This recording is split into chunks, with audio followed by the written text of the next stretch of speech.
अल्हम्दुलिल्लाह। अल्लाह आपके हाथ सलामत रखे बाला खातून। ऐसा लगता है काफी जमाना गुजर गया था लजीज खाना खाए। अल्लाह का शुक्र है।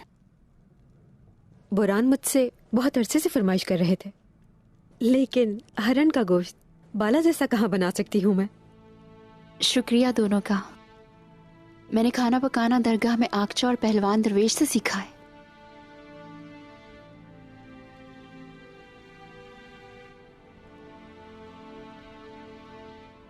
उस्मान, आप काफी वक्त से शिकार पर नहीं गए। क्या काफिर किसी गिनती में नहीं आते बाला?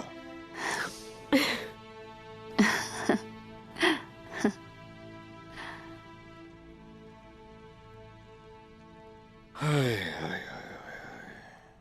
आपके दिमाग में क्या चल रहा है?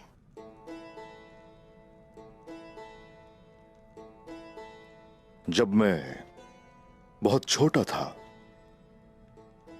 तो बाबा के साथ शिकार पे जाया करता था, लेकिन एक दफा जब मैं और बाबा शिकार पर थे तो उस वक्त उन्होंने मुझे सिखाना शुरू किया कि घोड़े पर तवाजुन बरकरार कैसे रखना है, कैसे टांगों को मजबूती से जमाए रखना है, और फिर कैसे नजरें जमाओगे अपने शिकार पर, और उसके साथ ही घोड़े की रफ्तार बढ़ाओगे, आगे बढ़ते रहोगे, और फिर अपनी कमान लेके ऐसे खींचोगे, हदफ पे अपना निशाना लोगे,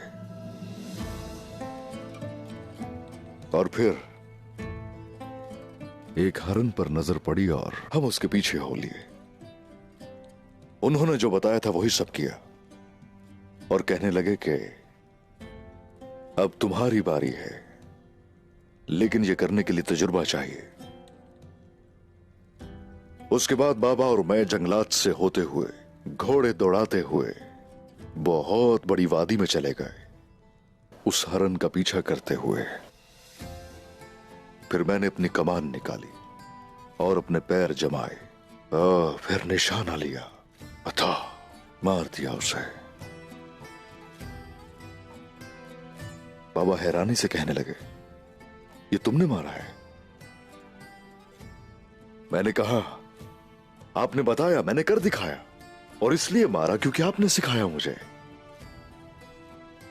बाबा मेरे भाइयों को सारी रात ये बताते रहे, आपने सिखाया और मैंने कर दिखाया, आपने सिखाया और मैंने कर दिखाया। हाय क्या दिन थे, हाय। वो पहली दफा के निशाने में ही आपसे तवक्का नहीं कर रहे थे। सच में ऐसा किसी ने किया हो कभी नहीं सुना। माशाअल्लाह। अपने बाबा के लिए आप फख्र का बाइस हैं उस्मान साहब।